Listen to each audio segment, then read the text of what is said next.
Our keynote speaker for today, Bruce Whitfield, award-winning journalist and broadcaster and author of his new book, The Upside of Down, How Chaos and Uncertainty Breed Opportunity in South Africa. And just one thing I want to quote from the book, from a review I read, it says, "It's in the very crisis in which South Africa finds itself today that there lies an enormous opportunity for renewal, growth, and optimism."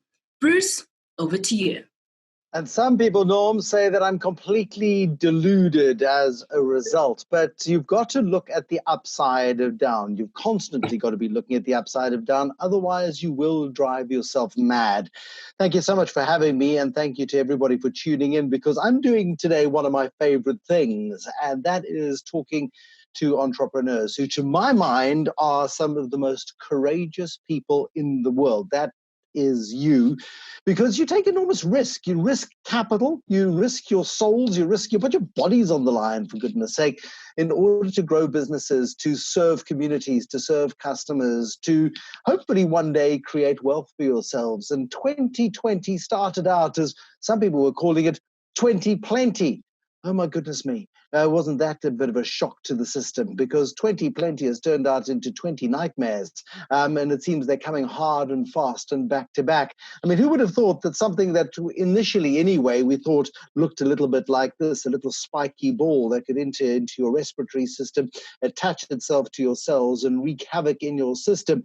And when I was in Davos earlier this year, this was in the middle of January, and the JSE was at 58,500, and the markets were really, really strong. And Donald Trump was talking about record unemployment, and he was beginning to gear up for an election in November, talking up his management of the US economy, talking about interest rates and bullying the Federal Reserve to cut interest rates even more aggressively, to keep unemployment at record lows in order to keep the growth rates that we were seeing coming out of the United States. Suddenly by the middle of February, it all changed, and the world changed really, really quickly. From the middle of February to the middle of March, we realized we had a global pandemic on our hands. And South Africa moved very aggressively and very proactively into shutdown. And unfortunately for you, that has led to a lot of real difficulty in your businesses. As Tina was just saying, this has started in small businesses. Large companies have got balance sheets that can support them. Large companies have got networks that they can use to support. For many entrepreneurs, you've got a great business that suddenly is incredibly vulnerable. And sadly, not every small business is going to survive. In fact, the weakest, unfortunately, are not likely to make it through. As Mike Tyson so famously put it all those years ago, Mike Tyson, notorious as a boxer, of course, everybody is doing absolutely fine. Everyone has a plan until you get hit in the mouth. And we feel like we've been hit collectively in the mouth by COVID-19. Suddenly, everything stopped. All economic activity came to a sudden standstill. Suddenly, the price of gold, which was, and I like to talk about it in Rand terms because it sounds so much grander, the price of gold went from 700,000 Rand a kilogram to R1,000,000 a kilogram. How much is a kilogram of gold, I wonder? To show your screen, I mean, is it this much gold? Is it a shoebox full of gold? In fact, it's about an iPhone 8 of gold. That's R1,000,000 worth of gold today. And that's how much the world has changed. At the global financial crisis, the price spiked up to 500,000 Rand a kilogram. But since then, we've seen the deterioration in the currency, which either helps or confounds you.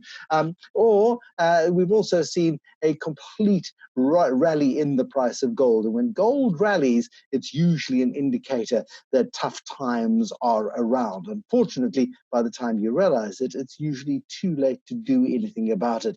But Mohammed Yunus, who was the founder of Grameen Bank in Bangladesh, understood you better than most. And he was one of the very first individuals to point out, and he came and spoke to Absa about this probably about 10 years ago, and I'm sure that's where much of the inspiration of Lionesses of Africa comes from, is this idea that if you fund women-owned businesses, from micro enterprises to larger small enterprises to growing businesses, as the funder, you are most likely to get your money back and then some. And women are more likely to run successful enterprises than men are. It wasn't a chauvinistic thing. It wasn't a sexist thing. It was simply an observation of Muhammad Yunus, who was lending into micro enterprises in Bangladesh. You'd lend $100, he would get his $100 plus a bit of interest back, and he would grow the business of Grameen Bank. And so as women entrepreneurs in South Africa, you are climbing a very, very steep hill. And it's good to know that your banks know about it, your banks acknowledge it, and hopefully are cutting you the slack that you need. No pressure, but my email address is publicly available. Tell me if they're not.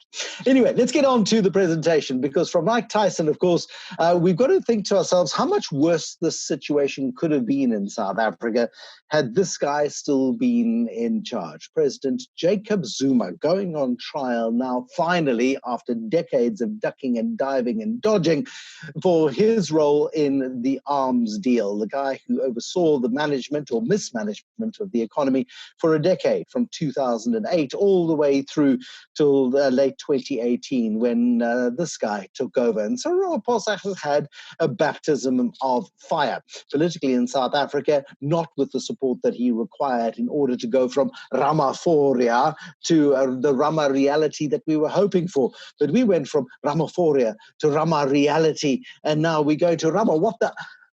It's now the guy who stepped up to the plate and who's led this fight against COVID-19 with a degree of aplomb and a degree of dignity and hard work that we've seen in very few other places in the world. The other people who are really impressive, in the Nordic countries, we're seeing some very powerful responses, again, from governments run primarily by women. In New Zealand, Jacinda Ardern is a global leader in crisis management, from everything from the mosque shootings within the first few months of her taking power in New Zealand, and now to running one of the most successful containment programs and reopening programs of an economy.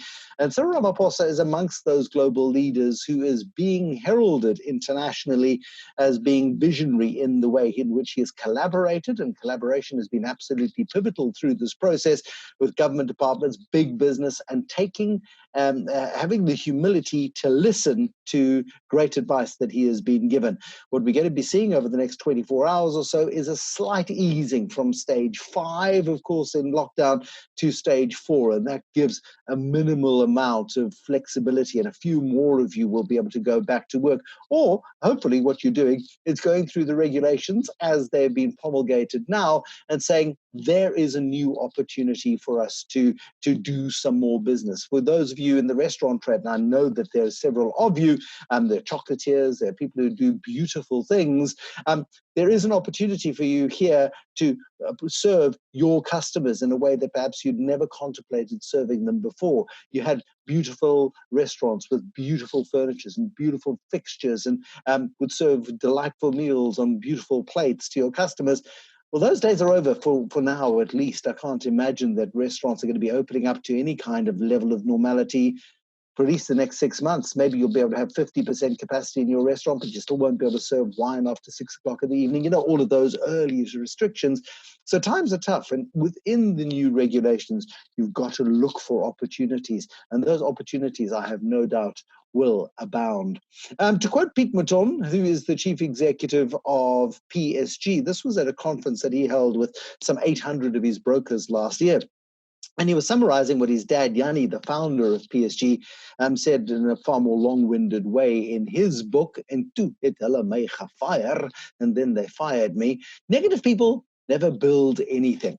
And talking to so many founders of companies on the JSE, so people who were in your position 20, 30, and 40 years ago in the startup phase of their businesses, the one thing they have in common is their ability to look through noise. The one thing they have in common is their ability to navigate disaster. And all of them now are looking at the current COVID-19 crackdowns and the lockdowns, and none of them has had to, in their careers, deal with anything quite like this. People like Brian Joffe, for example, who was starting out in the aftermath of P.W. Botha's Rubicon speech in the mid-1980s, and a young Brian Joffe came up with this idea to create a services business based on food services. He went through some very in rocky patches and some really difficult times, but he hasn't seen anything like this before. Somebody like Adrian Gore, famously one of the most optimistic people in South Africa, starts discovery at the other most difficult time in our history, and that is in that period between 1990 and 1994, where the road to democracy at numerous points could have, it hit V's in the road and could have taken a terrible direction. But ultimately, South Africa made smart choices that enabled the economic boom that we saw from 1994 all the way through until 2008. Really strong growth rates with a few blips in between, of course, but generally where we were creating jobs, interest rates were low, asset prices were increasing, and we were in a positive environment, a really good environment. And that environment, unfortunately, was badly betrayed for a decade, and we're living through the consequences of that right now. But even in that mess, we've seen some phenomenal new generation South African businesses being created. Many of you created your businesses during what they call the lost decade, because why? You saw opportunity in the same way as Adrian saw opportunity and Brian saw opportunity, and the founders of PEP and the founders of so many other great South African businesses, many of them globally competitive businesses, saw in other times of chaos and other times of difficulty. And so what we need to be doing is really focusing on the people I like to refer to as the rebels and the renegades and the problem solvers. And I would love to be able to include your face amongst those one of these days, because there's Aisha Pandor, for example, and you'll see her just a little bit later, the founder of Sweep South. And there's Stacey Brewer, for example, who is the founder of Spark Schools, and so many other great leaders of new generation businesses in South Africa using a combination of technology, some really, really good entrepreneurial smarts, and finding niches in a very difficult environment to create new businesses. I mean, helping people find jobs, what Aisha is doing isn't brand new, but it's using tech in a way that nobody's ever used tech in South Africa before. Delivering education, for example, the way Stacey Brewer is doing it, also doing it in a way that nobody's ever done before. In South Africa, we're quite schizophrenic. Forgive the misuse of a very serious medical term. But we kind of live in a world where we're either very, very excited, we win a Rugby World Cup and we think that we're unbeatable, and the very next week something bad happens in politics and we just think to ourselves, things are never going to be the same again, and we get into a deep depression about that fact. But I want to encourage you to be focusing more on yourselves, on your colleagues within the Lionesses network, and also on the inspirational people who are building in adversity, because you are not alone in this environment. Everybody is going through really, really difficult times. And frankly, it is how you position yourself and how you think your way through this crisis that is going to make all of the difference as we see a gradual easing of the lockdowns. Far too often in South Africa, rather than focus on great individuals who are building great enterprises, we're still focusing far too much attention on these guys. And these are the guys are the rascals and the reprobates and the problem causers, people who add absolutely that much value to your life, yet they demand so much of our energy and our attention, because what they get up to in our economy is downright scary. And hopefully what we're going to be seeing over the next couple of months is a renewed focus on bringing many of the criminals who have brought South Africa to its knees over the last decade and possibly longer being brought to book. What is incredibly encouraging is just this week we have seen out of the National Prosecuting Authority the real intent to start prosecuting people who ripped the ring out of Transnet, for example. Now, Transnet was the training ground for guys who then went into Eskom and did the same sorts of tricks at Eskom, which has left Eskom with a 450 billion rand debt, enough to bring the country to the very brink of disaster. But also, we're certainly seeing now as the National Prosecuting Authority, finally, we hope, fingers crossed, getting some teeth to tackle some of the rascals, the reprobates, and the problem causers, people, frankly, who add too little to our lives. We need to be focusing on people who give us energy, people who help us out, people who are in the business of growing value. I borrowed this from my kids' music room at school, and it reads, for those of you who are too busy entranced with the presentation, dear pessimists, optimists, and realists. And you know those people, don't you? You know those pessimists. They say to you typically, I'm not a pessimist, but, and they say, I'm not really a pessimist, I'm really an optimist. but, and say, I'm not really an optimist or a pessimist, but anybody who puts but in the middle of a sentence deserves to be ignored, because they're not telling you an absolute truth. The pessimists, the optimists, and the realists, forget about them. Think about the opportunists, people who look at the glass and don't see it as either half full or half empty, but just see it as a glass with water in it, and that water is to be drunk. And those opportunists are people who, through every negative cycle in our history, come out on top because they look at problems differently to the rest of us. And let's face it, the world, this beautiful little blue planet of ours, is being severely mismanaged at the moment. And South Africa is actually in quite a unique position of having some decent leadership in place and decent opportunities that can be exploited. I bumped into Robbie Brosen, and I won't tell you exactly what he told me, the founder of Nando's, but he was telling me that his view of the world, that it is all absolute mess, because you've got people like Vladimir Putin in charge, of course. We've got the president of Turkey, of course, who is massively controversial and draconian as a leader. We've got Mr. Bolsonaro in Brazil, who really doesn't seem to give a damn about his citizens who are dying in large numbers as a result of COVID-19. There is Kim Jong-un, who may or may not be alive. He's a bit like Schrodinger's cat at the moment. You can't open the box of North Korea to tell whether or not he's alive, but he's disappeared from public view, and there's a great deal of uncertainty in that particular country. Of course, we've got the Donald, I mentioned him earlier.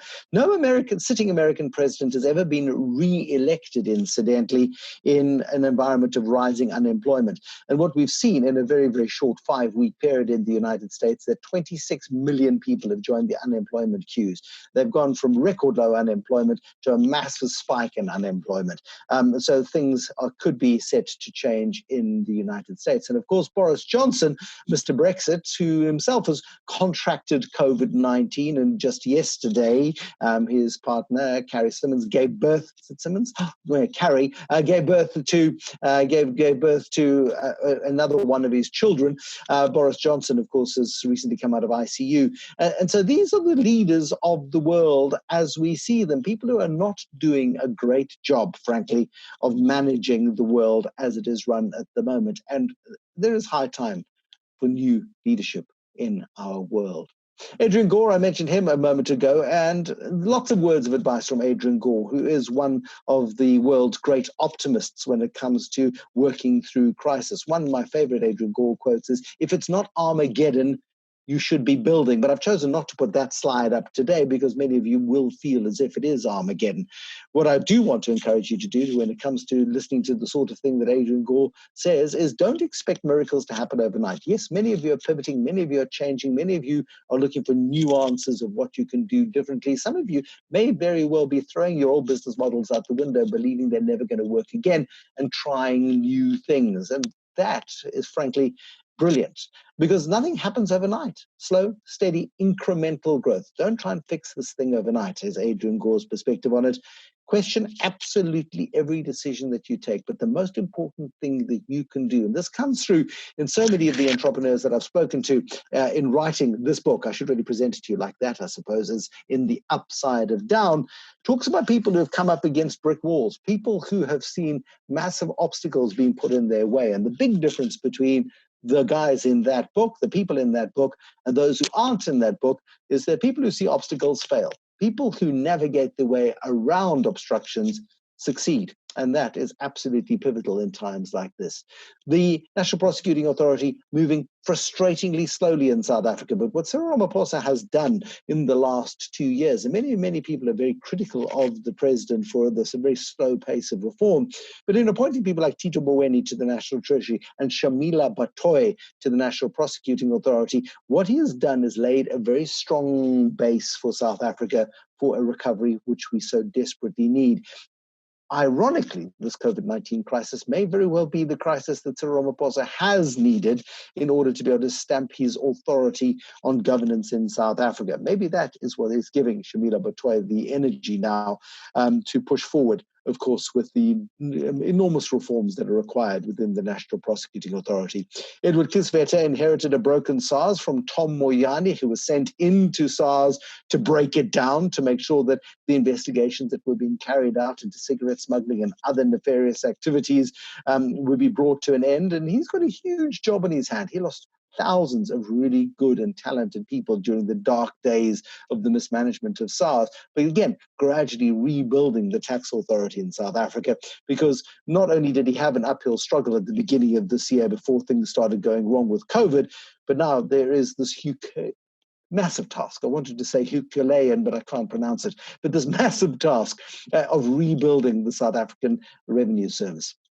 Here's a guy you may or may not know. His name is Ruel Khoza, soft-spoken. He originates choral music, what he does in his spare time, but he also writes magnificent books on leadership. He was the chairman of Eskom in the days when Eskom had cheap electricity and plenty of it. He then went on to become the chairman of Nedbank and became famous for a bit in about 2012, 2013 as we started into the second Zuma administration. And he just warned of potential catastrophe unless South Africa sorted out its politics. Onto Lesitja Kganyago, the safest pair of hands you could possibly hope to have at the South African Reserve Bank. He's cutting interest rates more aggressively than he ever anticipated he would have to do in order to try and keep money as cheap as possible for you so that you can be get the relief that you need to keep your business afloat. So somebody like Lesitja Kganyago, part of that Ramaphosa team, of course, of experts, and it's good to have experts back in charge of so many of our institutions. This guy keeping the lights on through COVID-19, I spoke to him the other day. His name is Andre de Ruyter, brought in to try and fix Eskom, one of the hardest jobs in the country at the moment. And with electricity demand having fallen off a cliff, he's been sticking bubblegum and sticky tape on all power plants in South Africa for the last month to try and make sure that we don't go out of this crisis and immediately into another crisis of load shedding as the economy gets back to work. We cannot afford to allow that to happen. As you think about your businesses and you think about having to navigate the very real obstacles that all of you are seeing on a daily basis and the incredible difficulties you're facing and the terrible decisions that you're having to make in terms of saying, who do I let go? Who can I keep? Who can I afford to keep? Do I cut everybody's wages? Do I cut a certain segment of my staff? Do I explain to them that I'd love to have them back one day? Give them some hope. What do I say to my suppliers? What do I say to my landlords? All of these decisions. When you go in and make those decisions, bear in mind the premise upon which Bidvest is built. And this poster sits in every single Bidvest facility in the country. Bidvest does not participate in any recession. And you say to yourself, but that's madness. How do you not participate in something that you're in? If you're in the swimming pool, you're participating in a swimming activity, are you not? Well, the basic philosophy here is about mindset and how you think about the problems that you're facing. Because if you think differently about the problems to the way in which your competitors are thinking about problems, and you thinking with a growth mindset, a recovery mindset, rather than a mindset which is just overwhelming you, you are more likely to emerge on the other side of this mess in a fixable state. And there are so many, you've got this amazing support network with the Lionesses, you've got a bank behind you as well that does not want you to fail. They can't afford for you to fail. They don't want you to fail. So you've got great support. Ask for the help.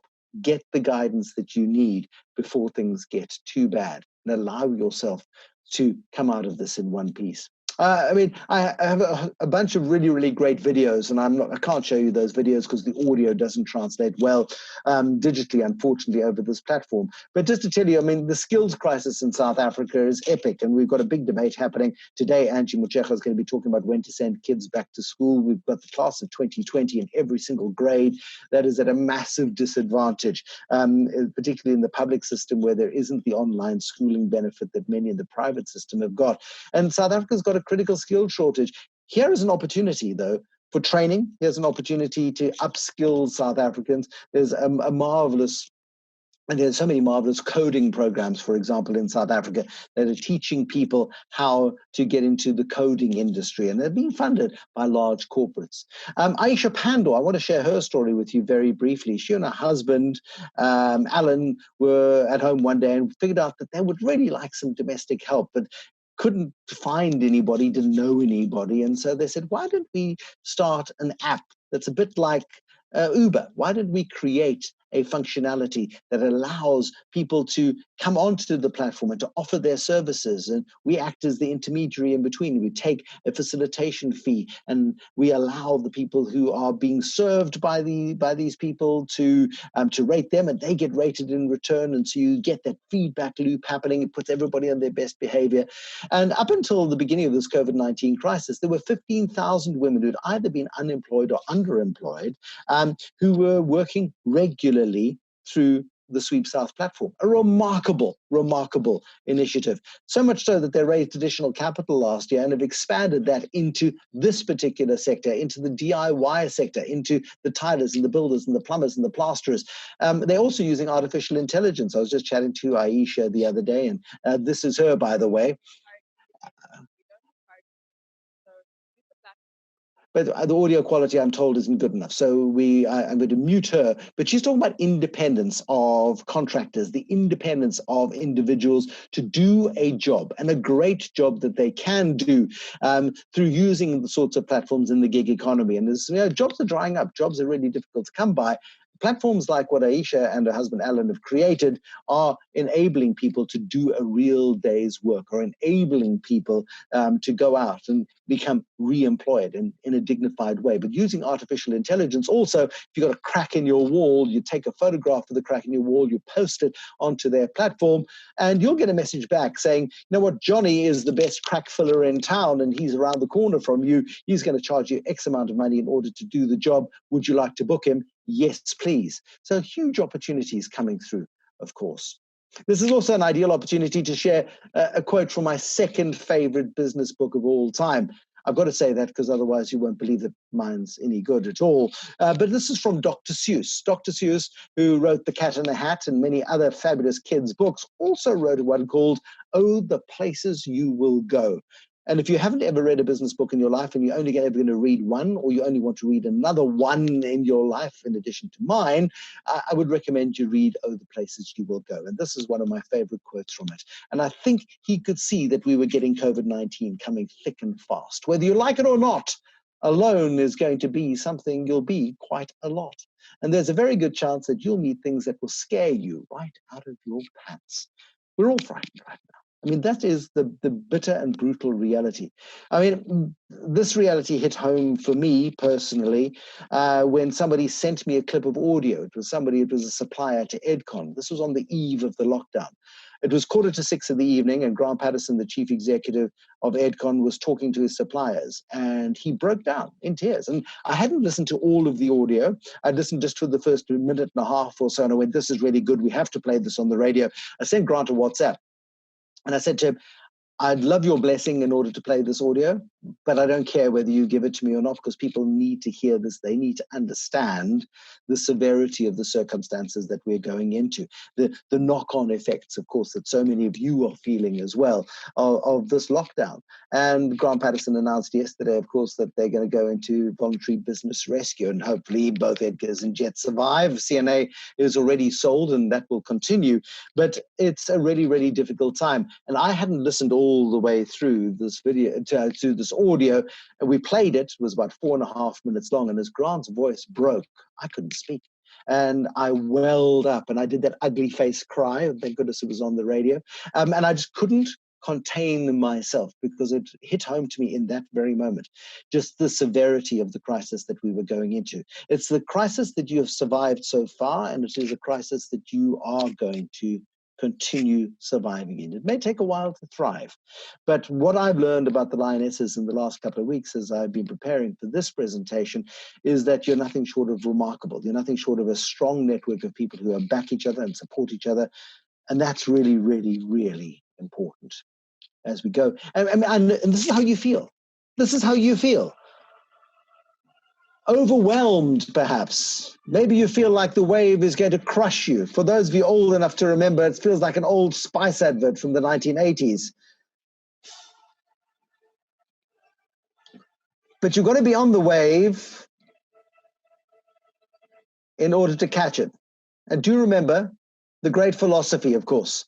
The problem is not the problem. The problem is your attitude to the problem. And that great philosopher is no one else than Johnny Depp as Captain Jack Sparrow in Pirates of the Caribbean. And I think it's pertinent that we always take the attitude of Jack Sparrow, Brian Joffrey, and so many other great leaders of our time. And that's a sudden stop, just like the lockdown was. Norms, back to you.